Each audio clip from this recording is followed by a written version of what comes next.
નમસ્કાર વિદ્યાર્થી મિત્રો, ધોરણ 12 વિષય સંસ્કૃત પ્રકરણ 7 સુભાષિત મધુ બિંદવ ના બીજા લેક્ચરની અંદર આપનું સ્વાગત છે. વિદ્યાર્થી મિત્રો, આપણે અગાઉના લેક્ચરની અંદર સુભાષિત મધુ બિંદવના 1 થી 4 શ્લોક વિશેની વાત 1 થી 3 શ્લોક વિશેની વાત કરી ચૂક્યા છીએ. હવે આપણે ચોથા શ્લોકથી આગળ વધી રહ્યા છીએ. ત્યારે જોઈએ ચોથો શ્લોક કે ઉદયતિ યદિ ભાનુ પશ્ચિમ દિગ વિભાગે પ્રચલતિ યદિ મેરુ શીતતામ યાતિ વહની વિકસતિ યદિ પદ્મમ પર્વતાગ્રે શિલાયા ન ભવતિ પુનરુક્તમ ભાષિતમ સજ્જના.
હવે અપરિચિત શબ્દો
तो હવે અનુવાદ જોઈએ કે ઉદયથી यदि ભાનુ પશ્ચિમ દિગ વિભાગે, यदि जो भानु सूर्य उदयती पश्चिमे दिग विभागे पश्चिम दिशा में उगे, यदि मेरु प्रचलती जो मेरु पर्वत चलित था,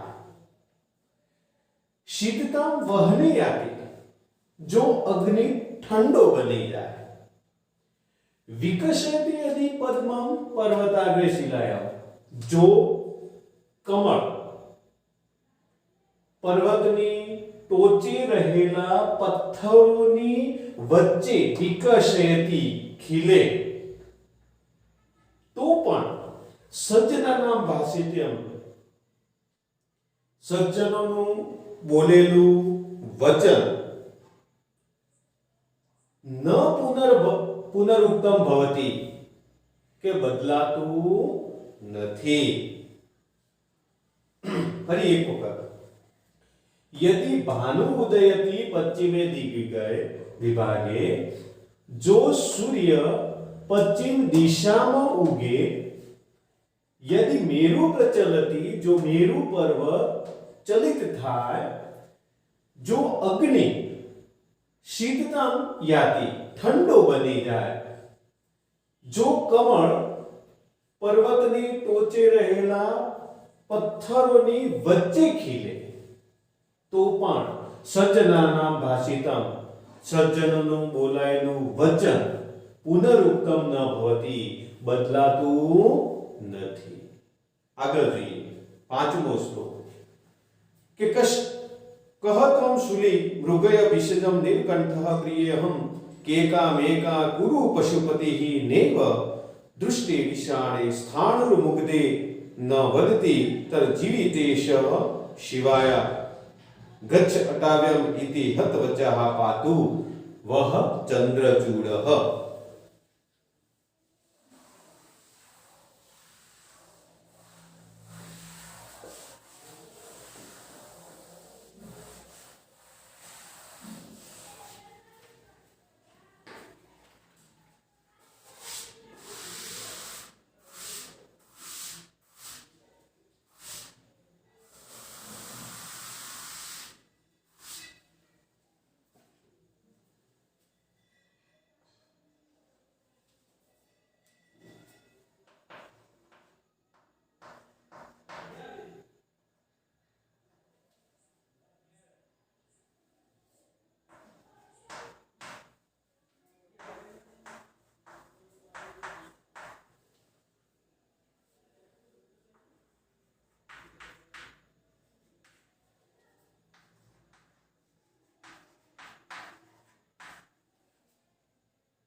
શ્લોક લખાઈ ગયો. હવે એમના શબ્દાર્થ.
તો અહીંયા હવે અનુવાદ જોઈએ.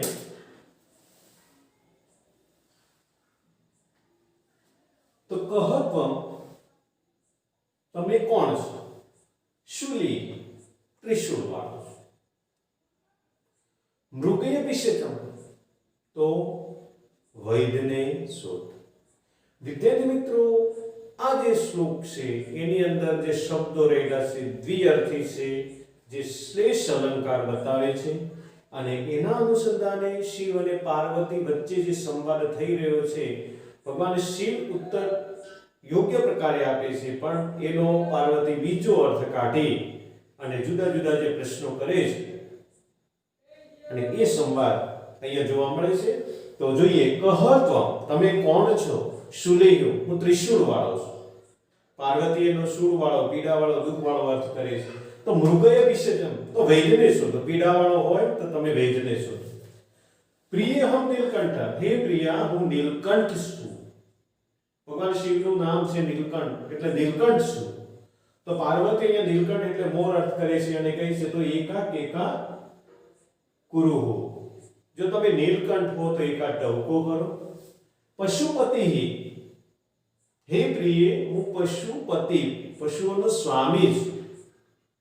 અહીંયા પશુપતિ એટલે બળદ અર્થ કરે છે અને નૈવ દૃષ્ટિ વિશાળે અને કહે છે કે તમે પશુઓના પતિ હો, બળદ હો તો માથે શિંગડા દેખાતા નથી.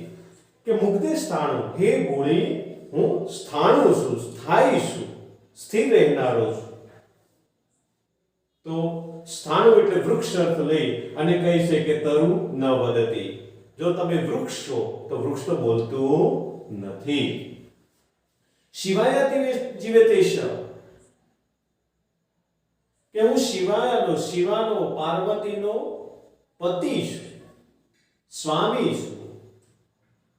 પાર્વતી શિયાળવીનો અર્થ લે છે અને કહે છે કે જો તમે શિયાળવીના પતિ હો તો ગચ્છ હટાવ્યામ, જંગલમાં જાઓ.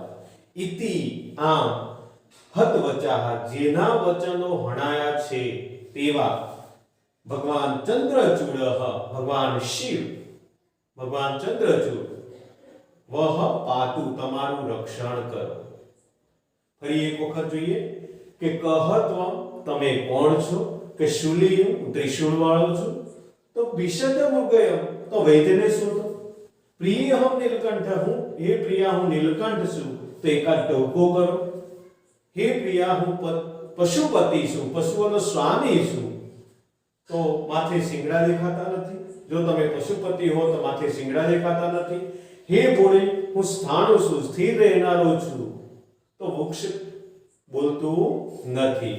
કે શિવાય જીવેતેશ, હે પ્રિયા હું શિવાનો પતિ છું, તો ગચ્છ હટાવ્યા, તો જંગલમાં જાઓ.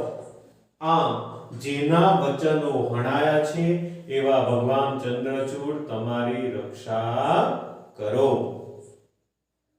હવે આગળ વધીએ છઠ્ઠા શ્લોક તરફ.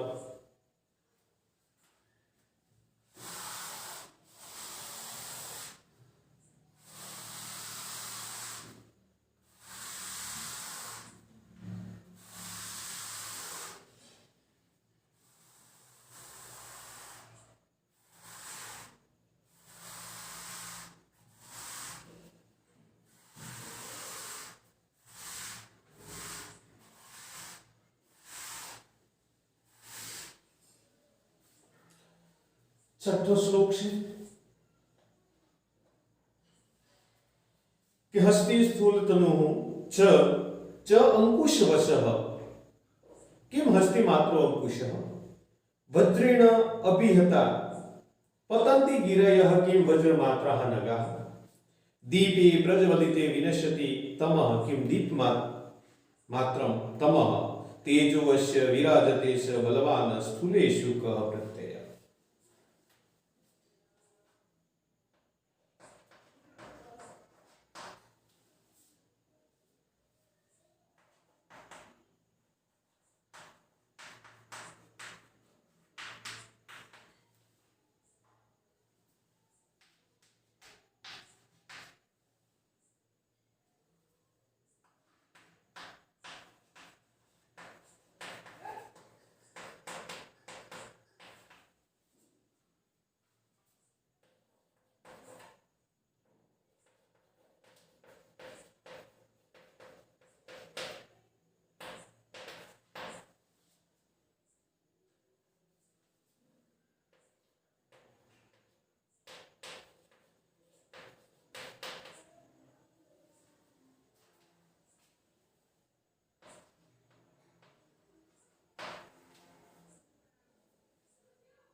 હવે અપરિચિત શબ્દો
अनुवाद हस्ती सूर्तनुः स च अंकुश वसः किम हस्ती मात्र अंकुश हस्ती स्थूल तनु जाड़ा शरीर वाळो हाथी अंकुश वसः अंकुश वडे वस थाय छे केम हस्ती मात्र अंकुश શું અંકુશ હાથી જેવો હોય છે વજ્રેણ અભિહતા પતંતિ ગિરયઃ